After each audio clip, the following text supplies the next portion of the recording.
سورۃ القلم. اب یہ جو ہے سورہ ملک یہ منفرد ہے، جیسے سورہ قاف اس مجموعے میں منفرد تھی، باقی وہ 6 صورتیں جوڑوں کی شکل میں تھی.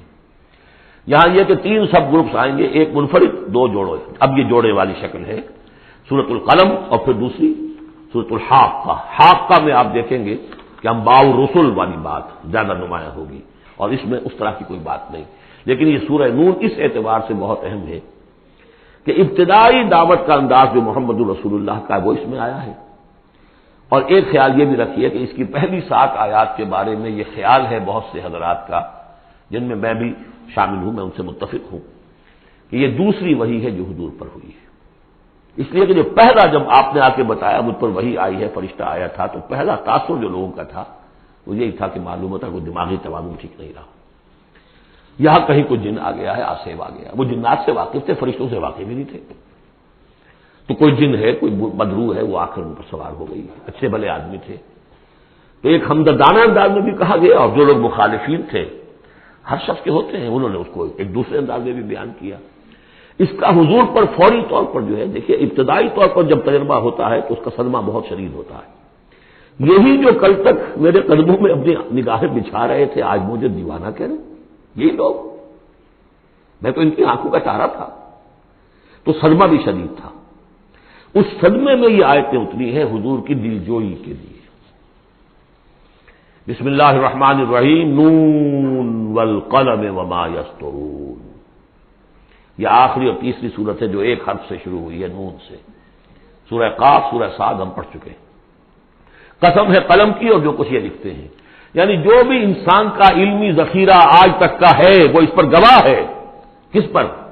مَا أَنْتَ بِنِعْمَةِ رَبِّكَ بِمَجْنُونٍ، کہ اے محمد آپ اپنے رب کے فضل و کرم سے مجنون نہیں.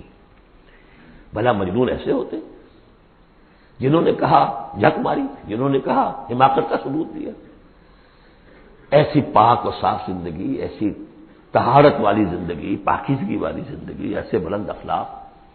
مَا أَنْتَ بِنِعْمَةِ رَبِّكَ بِمَجْنُونٍ. آپ ان لوگوں کے کہنے کا آپ اتنا اثر نہ لیجیے، آپ اپنے رب کے فضل و کرم سے کوئی مجنون نہیں ہے. وَإِنَّ لَكَ لَأَجْرًا غَيْرَ مَمْنُونٍ، اور یقیناً آپ کے لیے تو وہ اجر ہے کہ جو غیر منقطع ہے، جس کا سلسلہ کبھی ختم ہی نہیں ہوگا. وَإِنَّكَ لَعَلَىٰ خُلُقٍ عَظِيمٍ، اور آپ تو ہے خلق عظیم کے اوپر فائز ہے. معراج انسانیت پر تو حضور پہلے ہی فائز تھے. یہ تو معراج نبوت اور رسالت ہے جو اب شروع ہو رہی ہے. معراج انسانیت پر تو محمد رسول اللہ اپنے اخلاق، اپنے کردار، اس کے اعتبار سے معراج انسانیت پر تو پہلے سے. اِنَّكَ لَعَلَىٰ خُلُقٍ عَظِيمٍ، بڑے اعلیٰ اخلاق اور بڑے اونچے کردار پر آپ ہیں. فَسَتُبْصِرُ وَيُبْصِرُونَ، دیکھیے کیسے جیسے کہ کوئی بڑا چھوٹے کو سمجھاتا ہے. دیکھیے آپ ایسی فکر نہ کریں، ان قریب آپ بھی دیکھ لیں گے اور یہ بھی دیکھ لیں گے. بالکل کھل جائے گی بات. بِأَيِّكُمُ الْمَفْتُونُ، کہ آپ دونوں میں سے کون تھا کہ جو فتنے میں مبتلا ہو گیا تھا، محمد ابن عبداللہ ابن عبد المطلب، یا یہ جو کہہ رہے ہیں کہ یہ پاگل ہو گئے یا ان کو جنون کا عارضہ ہو گیا. کون بچل گیا تھا، کون فتنے میں آ گیا تھا. ان ربک هو اعلم بمن ضل عن سبیلہ، یقیناً تیرا رب خوب جانتا ہے کون اس کی راہ سے بھٹک گئے ہیں. وہو اعلم بالمہتدین، اور وہ ان کو بھی جانتا ہے جو ہدایت پر ہے. اللہ آپ جو کچھ کر رہے ہیں اللہ دیکھ رہا ہے. یہ 7 آیات ہیں کہ جو بہت سے حضرات کے نزدیک دوسری وحی ہیں جو محمد رسول اللہ پر ہوئی ہے. اس کے بعد جو آ رہا ہے یہ ایک بہت اہم مضمون ہے. ظاہر بات ہے کہ شروع ہی کی اور وحی ہیں جو جوڑ دی گئی ہیں، یہاں پر 7 صورت بنائی گئی ہے. فَلَا تُطِعِ الْمُكَذِّبِينَ وَدُّوا لَوْ تُدْهِنُ فَيُدْهِنُونَ. اے نبی آپ ان جھٹلانے والوں کی باتوں پر دھیان نہ دیجیے گا، ان کے مشوروں کے اوپر توجہ نہ کیجیے گا، ان کی باتوں میں نہ آ جائیے گا. یہ تو چاہتے ہیں کہ ذرا سے آپ ڈھیلے پڑے، وہ بھی ڈھیلے پڑ جائیں. باطل جو ہے، باطل دوئی پسند ہے، حق لا شریک ہے. شرکت میں آنا ہے، حق و باطل نہ کر قبول. باطل تو ہمیشہ کمپرومائز کرنا چاہتا ہے حق کے ساتھ. بھائی کچھ میری مان لو، کچھ میں تمہاری مان لیتا ہوں. باطل ہمیشہ چاہے گا کمپرومائز کرے. شروع میں نگیٹ کرے گا، نفی کرے گا، پھر دیکھے گا یہ تو تگڑے ہیں، جمے ہوئے ہیں، پھر کمپرومائز کرے گا. لیکن اے نبی اس دام سے بچیے، اس جال سے بچیے. فَلَا تُطِعِ الْمُكَذِّبِينَ وَدُّوا، وہ چاہتے ہیں کہ ذرا آپ ڈھیلے پڑے. لَوْ تُدْهِنُ، مداہنت اسی سے بنا ہے، مداہنت کرنا. آپ ذرا مداہنت سے کام لے تو یہ بھی ڈھیلے پڑ جائیں.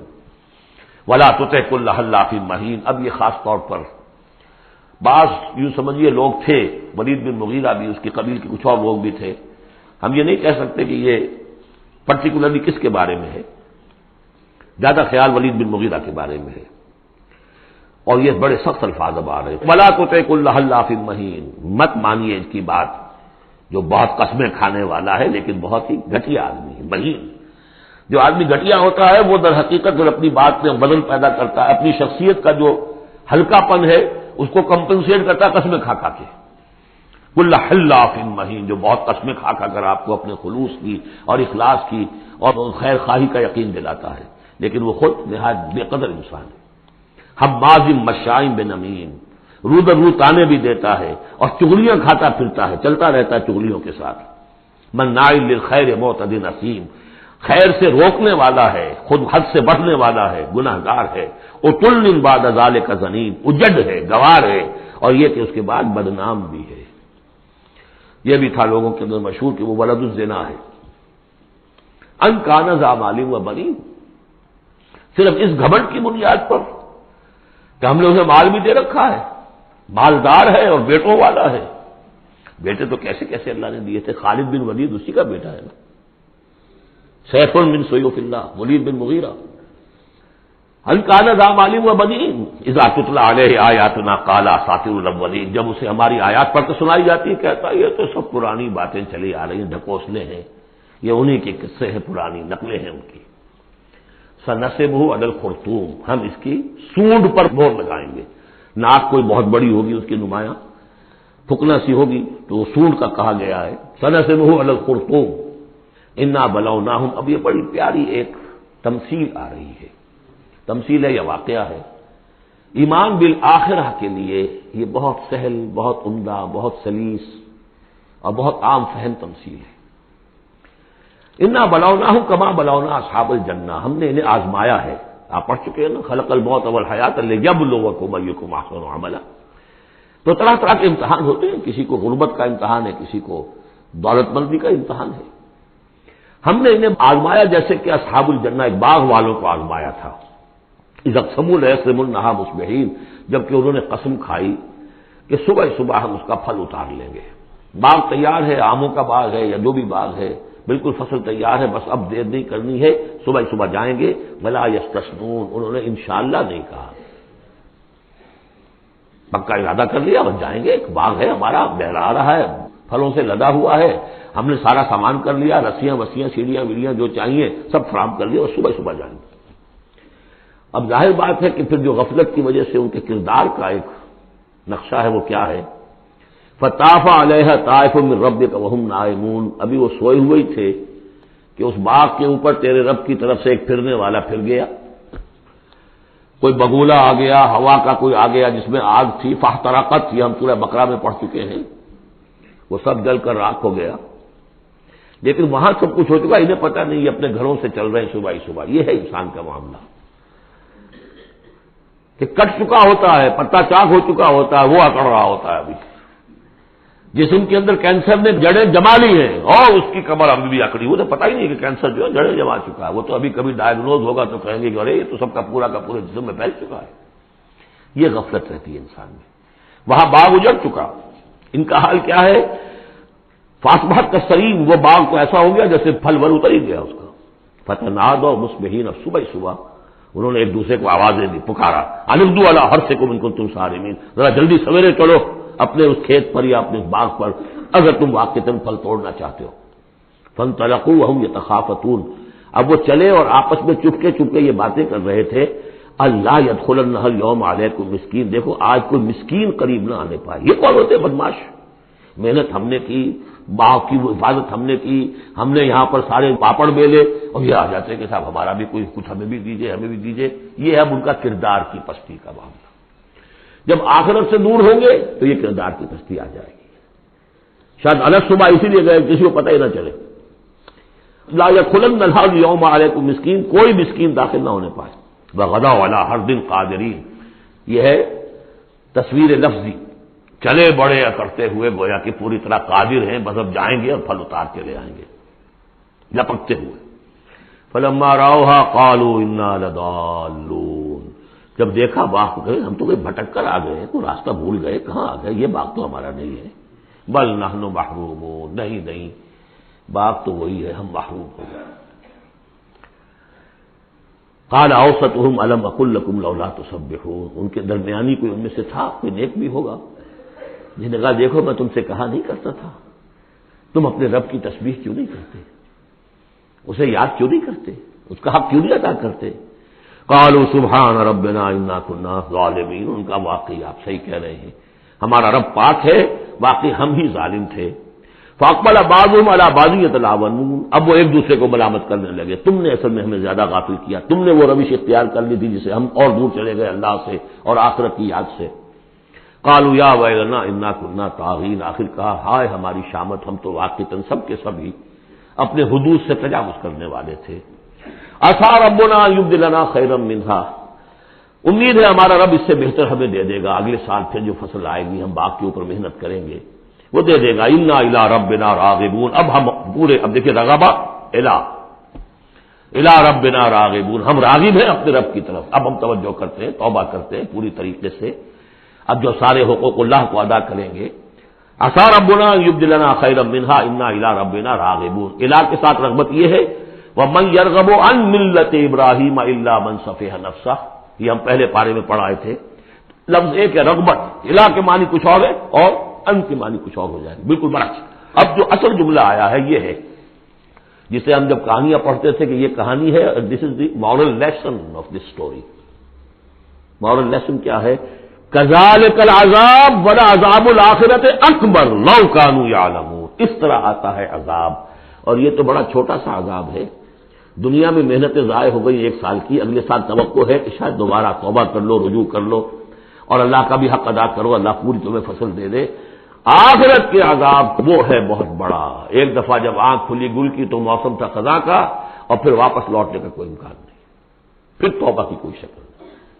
کذالک العذاب ولعذاب الآخرۃ اکبر لو کانوا یعلمون، کاش کہ انہیں معلوم ہو۔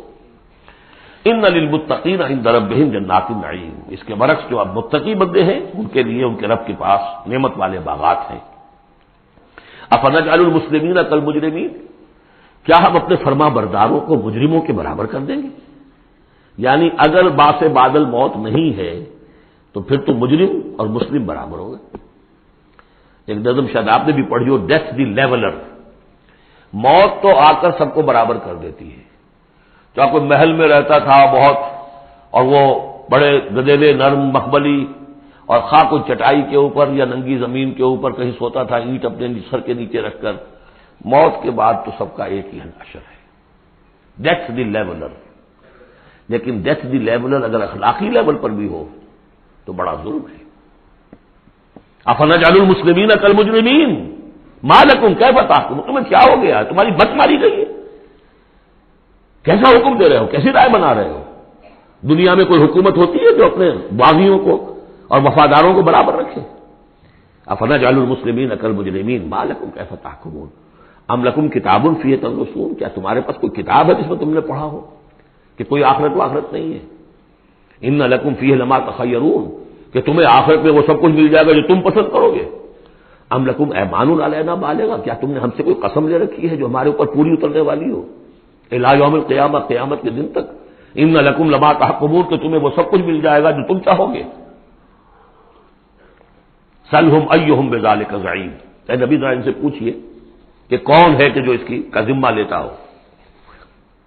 ام لہم شرکاء، کیا ان کے کوئی شریک ہے جو وہاں بچا لیں گے؟ فلیاتوا بشرکائہم ان کانوا صادقین، تو لائیں اپنے شریکوں کے اگر سچے ہیں۔ یوم یکشف عن ساق ویدعون الی السجود، جس دن کے پنڈلی کھولی جائے گی۔ آیات متشابہات، کوئی شان ہے، میدان حشر کا کوئی مرحلہ ہے جس میں اللہ کی کوئی تجلی ہے خاص جو ظاہر کی جائے گی، اور وہ بھی ایک چھلنی ہے لگانے کے لیے۔ جو دنیا میں صاحب ایمان تھے، نمازیں پڑھتے تھے، سجدے کرتے تھے، وہ فوراً اس تجلی کو دیکھتے ہی سجدے میں گر جائیں گے، اور جو دنیا میں اکڑے رہتے تھے ان کی گردنیں اکڑی رہتی تھی، سجدے نہیں کرتے تھے، وہ چاہیں گے سجدہ کرنا کر نہیں سکیں گے، چھلنی لگ جائے گی۔ اب وہ تجلی کون سی؟ اللہ کی یکشف عن ساق، اللہ کی پنڈلی کھولی جائے گی، واللہ عالم۔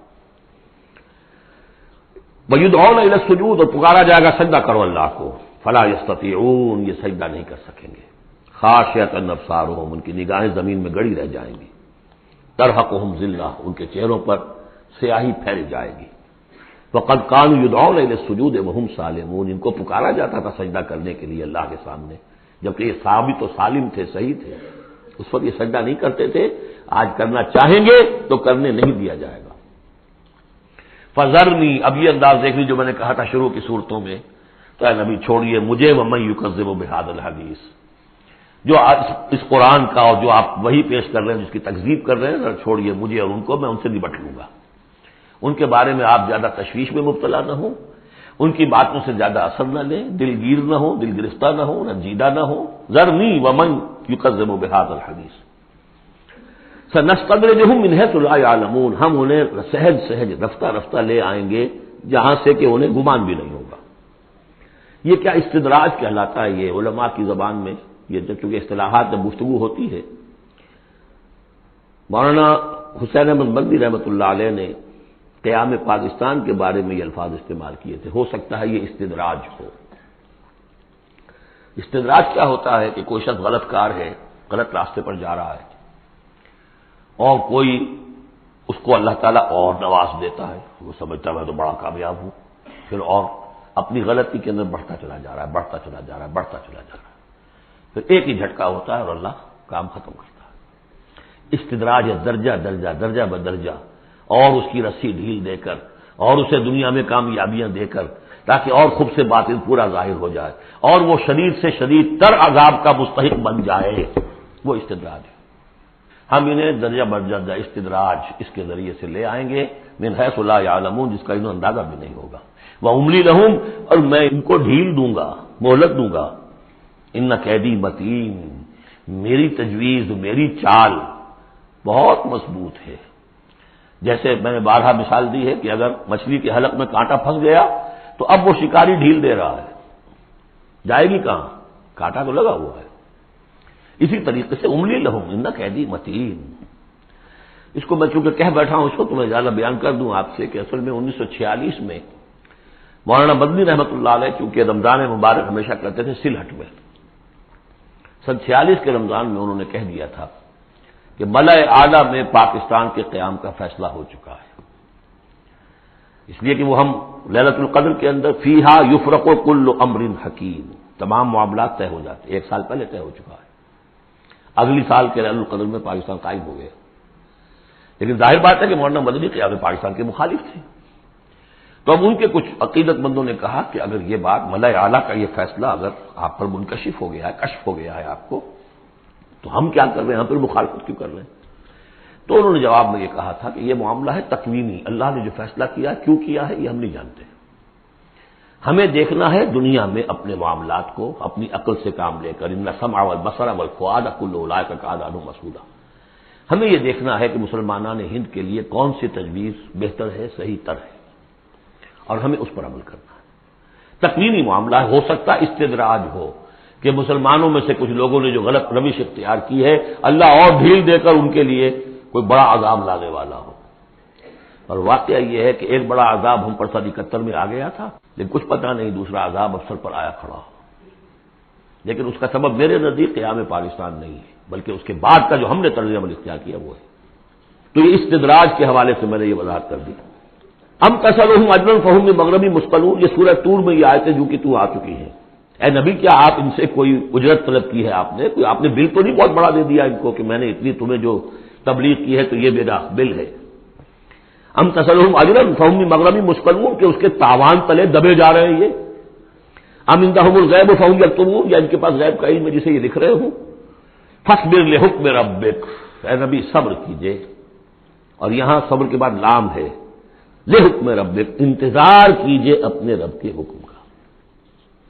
اور یہاں نوٹ کر لیجئے آگے آ رہا ہے حضرت یونس علیہ السلام کا معاملہ، ان سے بس یہی خطا ہوئی تھی کہ اپنی قوم کے کفر اور مخالفت اور عناد سے غصے میں بھر کر، حمیت حق کا غصہ تھا، غیرت حق کا غصہ تھا، اللہ سے کوئی غصہ نہیں تھا معاذ اللہ، یہ کچھ مترجمین ادھر چلے گئے اللہ سے ناراض ہو کر، ذهب مغاضبا معاذ اللہ معاذ اللہ معاذ اللہ، ان کی بد کرداری اور ان کی مخالفت سے بد دل ہو کر غصے میں بھر کر چلے گئے، انتظار نہیں کیا اللہ کے حکم کا۔ فاصبر لحکم ربک کا، اپنے رب کے حکم کا انتظار کیجیے، ولا تکن کصاحب الحوت، اور دیکھیے آپ اس مچھلی والے کی طرح نہ ہو جائیے گا، اذ نادا وہو مکظوم، جبکہ اس نے پکارا، جبکہ وہ اپنے غم کو اپنے اندر ہی اندر پی رہا تھا، صدمے کو، اور جبکہ وہ اس مچھلی کے پیٹ میں لا الہ الا انت سبحانک انی کنت من الظالمین، میں نے ظلم کیا، میں زیادتی پر ہوں، لولا ان تدارکہ نعمت من ربہ لنبذ بالعراء وہو مذموم، اگر اس کا ہاتھ نہ پکڑ لیا ہوتا، نہ سنبھال لیا ہوتا اسے اس کے رب کے ایک انعام اور احسان نے، تو وہ تو پھینک ہی دیا گیا تھا چٹیل زمین پر مذمت زدہ۔ اس کو میں چاہتا تھا کہ آپ کو بتا دوں کہ اصل میں یہ علاقہ جو ہے بال بک کا علاقہ، اور وہ اس سے اوپر جو یہ عراق کا جو شمالی علاقہ ہے وہاں کہیں نینوا کا شہر ہے، وہاں یہ تھے۔ اور آج کل جو دجلہ و فرات کا معاملہ ہے وہ تو چھوٹی ندیاں رہ گئی ہیں، اس وقت ہو سکتا ہے کہ وہ بڑے بہت بڑے دریا ہوں، اور وہاں سے وہ کشتی میں سوار ہو کر کہیں جا رہے تھے کہ کسی ویل مچھلی نے انہیں نگل لیا، اور یہ دریا گرتے ہیں اسی جو یہ گلف، پرشین گلف ہے یا عربک گلف ہے، جو بھی آپ کہیں اسے خلیج العربی یا پرشین گلف، اور وہاں سے ہو کر یہ مکران کے ساحل کے قریب تک وہ مچھلی لے آئی ہے، اور یہاں اس نے الٹ دیا اللہ کے حکم سے۔ تو وہ جو میں بتا چکا ہوں آپ کو احمد الدین مارہروی کے حوالے سے کہ جین یقطین کا درخت اللہ نے وہاں اگا دیا، وہ سارا کام وہ نعمت ہے، لولا ان تدارکہ نعمت من ربہ لنبذ بالعراء وہو مذموم فاجتباہ ربہ فجعلہ من الصالحین، تو اس کے رب نے پھر اس کو نواز دیا، پسند کر لیا، اور اسے پھر صالحین میں سے کر دیا۔ وہی یکاد الذین کفروا، یہاں پر یہ نوٹ کر لیجئے کہ یونس ابن متی یہ جو ہے ان کے بارے میں حضور نے فرمایا مجھے ان پر بھی فضیلت مت دو، اور ہم جو ہے وہ سارا جو ہے زور اس پر صرف کر دیتے ہیں، وہ افضل ہے، لیکن حاجت مشاطہ نہیں، صورت دل آرام رہا، ان کی کوئی ضرورت نہیں ہے، دنیا جانتی ہے، آج پوری دنیا مان رہی ہے۔ اگر مائیکل ہارٹ کہہ رہا ہے on top of the list a selection and gradation of the 100 most influential personalities of the world, human history, and putting Muhammad on top, تو جادو وہ جو چھپ کر بولے گا خود بولے گا۔ یکاد الذین کفروا لیزلقونک بابصارہم لما سمعوا الذکر ویقولون انہ لمجنون، یہ سورت کا ابتدائی اور سورت کی انتہا یہاں پہ آ کر جڑ گئی ہے، اور یہ بھی سمجھ میں آ گیا نون سے کیوں شروع ہوا، یہ نون کہتے ہیں مچھلی کو، ظنون اذ ذهب مغاضبا، مچھلی ہی کا معاملہ، حضرت مچھلی والے کی بات پر صورت ختم ہو رہی ہے، اور یہ لوگ تو تلے ہوئے اس پر ہے نبی صلی اللہ علیہ وسلم لیزلقونک بابصارہم، کہ آپ کو وہ پھسلا دیں گے، آپ کے قدموں میں تزلزل پیدا کر دیں گے اپنی نگاہوں سے گھور کر، لما سمعوا الذکر، جب یہ سنتے ہیں، جب آپ اللہ کا کلام انہیں سناتے ہیں تو ایسے گھورتے ہیں۔ اور یہ بھی آتا ہے کہ اس کے لیے باقاعدہ انہوں نے یہ عاملین جو ہوتے ہیں جو اپنی وہ جو قوت ارادی کو مجتمع کر لیتے ہیں اپنی آنکھوں میں، بس کرتے ہیں، اس کی ایکسرسائزز ہیں کہ پھر وہ کسی کو دیکھتے ہیں تو وہ آنکھوں کی تاب نہیں لا سکتا، ان کے کوئی شخص آنکھیں چار نہیں کر سکتا ان سے، تو ان کو بھی بلا کر جو ہے باقاعدہ حضور کے اوپر کوشش کی گئی کہ اسی کے ذریعے سے حضور، اصل بات تو یہ تھی کہ حضور کی جو قوت ارادی ہے اسے کسی طرح کل کر دیا جائے کہ وہ چھوڑ بیٹھے اس کام کو، بس اس کے لیے سارے حربے انہوں نے آزمائے۔ وہی یکاد الذین کفروا لیزلقونک بابصارہم لما سمعوا الذکر ویقولون انہ لمجنون وما هو الا ذکر للعالمین، اور نہیں ہے وہ ہوا قرآن کے لیے بھی اور حضور کے لیے بھی، یہ تو ایک نصیحت ہے، یاد دہانی ہے، حضور اپنی ذات میں بھی تو یاد دہانی ہے، اپنی ذات میں قرآن مجسم ہے، جیسے کہ ام المومنین حضرت عائشہ صدیقہ رضی اللہ تعالیٰ عنہ نے فرمایا کان خلق القرآن۔ بارک اللہ لی ولکم فی القرآن العظیم ونفعنی وإیاکم بالآیات والذکر الحکیم۔